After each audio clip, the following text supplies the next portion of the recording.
EWS category के admissions चल रहे हैं, साथ ही साथ अन्य बच्चों को भी दाखिला लेना पड़ता है। नए एकेडमिक सेशन में जब वो दाखिला होता है तो उसमें बहुत सारे बच्चों की शिकायत ये आ रही है, उनके माता पिता की शिकायत ये आ रही है कि उन्हें कंपेल किया जाता है कि वे स्कूल से पूरा सेट किताबों का खरीदें, पूरा स्टेशनरी का सेट खरीदें, स्कूल से ही खरीदें, यूनिफॉर्म स्कूल से खरीदें। न खरीदने पर उनको प्रताड़ित किया जाता है और जब वो खरीदने जाते हैं तो बाजार से दुगने तिगने दाम पर उसके पैसे लगते हैं। हमारे पास ईडब्ल्यूएस कैटेगरी के बच्चों की शिकायत आई है, उनके अभिभावकों की शिकायत आई है, जिनके लिए यूनिफॉर्म निशुल्क, उनके लिए स्टेशनरी निशुल्क दिल्ली की सरकार देती है ईडब्ल्यूएस के बच्चों के लिए। तो हमने इस बात की हिदायत जारी की है कि ईडब्ल्यूएस कैटेगरी के बच्चों से कोई स्टेशनरी और यूनिफॉर्म के लिए चार्जेस न लिए जाए। इसी के साथ साथ बहुत जगह ऐसा होता है, अपने परिवार का एक बच्चा पहले क्लास में पढ़ रहा है, 2 साल बाद 1 साल बाद दूसरा बच्चा आता है तो कुछ किताबें हैं, कुछ किताब नहीं है। जब ऐसा होता है तो उस समय पर स्कूल कंपेल करता है कि तुम्हें 2 किताब नहीं मिलेंगी, पूरा सेट खरीदना पड़ेगा, जो कि अनैतिक है, गलत है, कानून का उल्लंघन है। स्कूल इस बात को नहीं कर सकता है। और स्कूल मेरी स्टेशनरी लेने के आधार बनाता है कि उसके ऊपर जो जिल्द चढ़ती है या कवर चढ़ना है उस पर स्कूल का नाम लिखा है।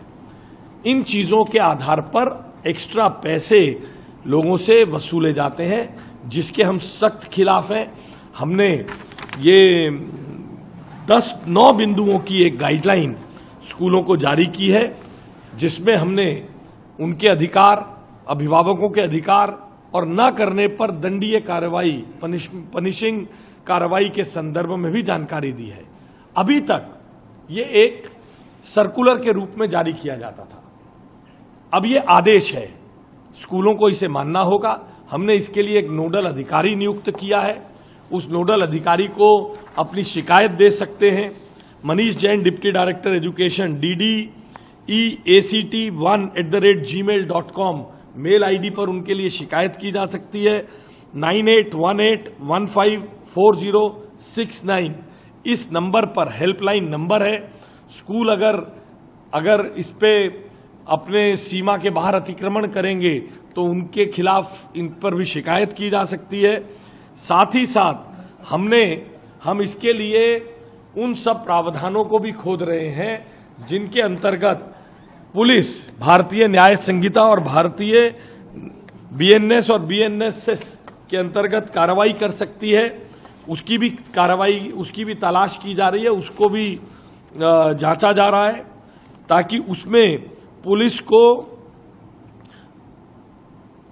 भारतीय न्याय संहिता की धारा 223 आदि के अंतर्गत कार्रवाई करने के लिए भी हम इसमें रास्ता ढूंढ रहे हैं, प्रावधान है। स्कूल को और ऐसे वेंडर्स को, पुलिस की भी इस कार्रवाई का सामना करना पड़ सकता है अगर इस प्रकार की जोर जबरदस्ती से इस प्रकार से बच्चों को और अभिभावकों को प्रताड़ित करके महंगी दरों पर ये सब खरीदने के लिए बाध्य किया जाए।